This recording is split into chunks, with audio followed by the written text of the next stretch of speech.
Hello friends. Today, we are planning to create a beautiful colorful lotus tattoo. Cherry blossom. Make sure you watch this video till the end without skipping.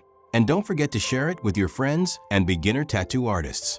For this tattoo, I used a single needle 5-round liner cartridge.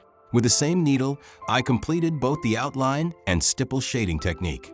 This will help beginners understand how to control depth and detailing using just one cartridge. For the inks, I used Dynamic Black for bold and clean outlines, World Famous White for highlights, Dynamic Green for the leaves, Eternal Lipstick Red to bring the lotus petals to life.